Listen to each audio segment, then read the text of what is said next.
Welcome to this session on virtual memory, courtesy Operating System Concept 9th edition by Silvers Katz, Galvin and Gagne 2013. In this series of videos, we'll talk about the concept of virtual memory, its background, demand paging, copy and write, page replacement algorithms and allocation of frames, the principle of thrashing. Then we'll talk about memory mapped files and allocation of kernel memory and other operating system considerations and examples. The objective behind this series of videos would be to discuss the benefits of a virtual memory based system. Then we'll have a detailed discussion on the concept of demand paging and page replacement algorithms, followed by the principle of working set model and relationship between shared memory and memory mapped file, and then we'll finally explore how kernel memory is being managed. Well, by now we understand that a program for its execution is required to be brought into the main memory. Okay, but most of the time it is observed that the program does not utilize its entire of its code at every execution instance. For instance, it might not require to execute its exception handling code every time, because if example you are talking about divide by zero thing, every input might not render into the divide by zero case. Okay, there would be certain other functions which are not very conventional or very unusual, and they are hardly called or executed. Similarly, sometimes the programmer create a large arrays or large data structures which might not be the actual case of the input. So hence we can say that a program does not need the entire of its code every time.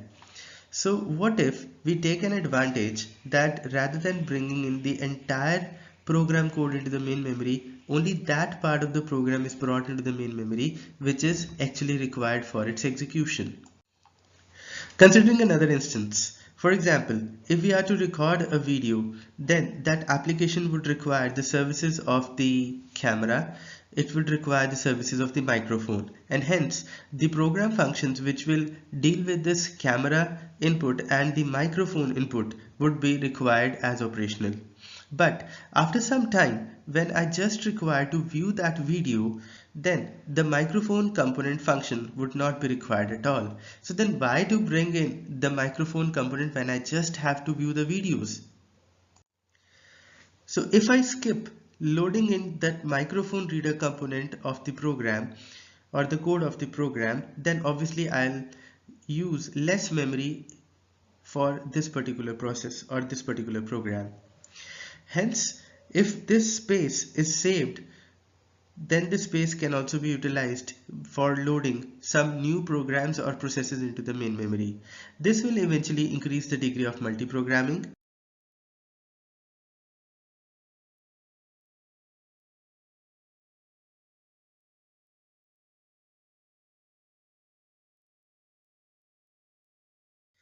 So with high degree of multiprogramming, we will eventually observe high rate of CPU utilization.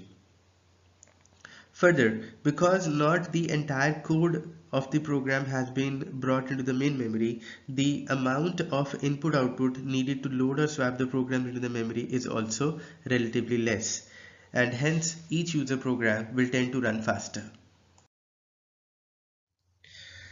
To implement this idea of running a program without completely loading it into the main memory, we can use the concept of virtual memory. Virtual memory implies a separation of user logical memory from the physical main memory. With virtual memory, only that part of the program would be brought into the main memory which is actually required for its execution. Hence, the logical address space in the virtual memory based system can be much larger than the physical address space. It will also allow the address spaces to be shared by multiple processes, and it also allows for more efficient process creation. More programs can be running concurrently as the degree of multiprogramming is increased. Less input output would be required to load or swap the processes to and from the main memory. And virtual memory can be implemented with the help of two different techniques. One is called as demand paging, second is called as demand segmentation.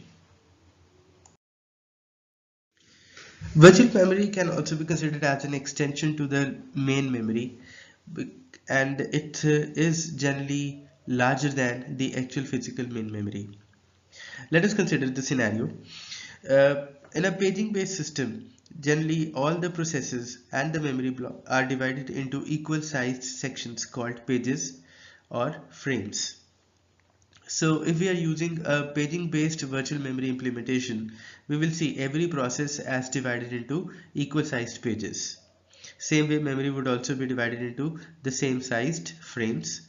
Now there would be a layer of, or not a layer, we could say that there would be a section of the hard disk or a permanent storage that would be used as an extension to the main memory. Any process which has to be executed will first be brought into that section of the hard disk where it would be split down into pages and stored all together. But only those pages from this section of the hard disk would be brought into the main memory which are actually required for execution. So this section of the hard disk would be called as backing store. So that means you can see that in this backing store all these pages are present. So these all pages might belong to one process or the other. Okay, so same way this backing store is eventually represented here as virtual memory that you could see here. Okay, and this is a memory mapping. So this memory map table will tell that which particular page is present into which frame of the main memory. So this is where you see the physical memory around. Okay, so a page table would be used in order to map this virtual memory pages onto the physical memory frames. The virtual memory or the backing store, also known as swap space, is implemented in Windows in form of pagefile.sys, which is stored on the C drive or the partition where the Windows operating system has been installed. And similarly on a Unix or a Linux based system, it is a separate /swap partition.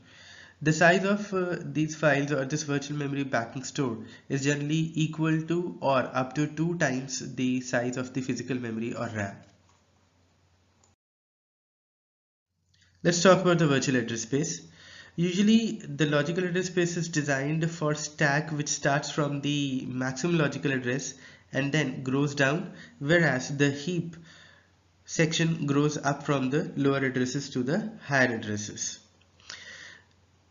This generally helps us to maximize the utilization of the address space, and the unused address space generally lies between the two sections, that is between the stack as well as the heap, and this blank space would be treated as a whole. So no physical memory would be required until the heap or the stack grows to given a new page.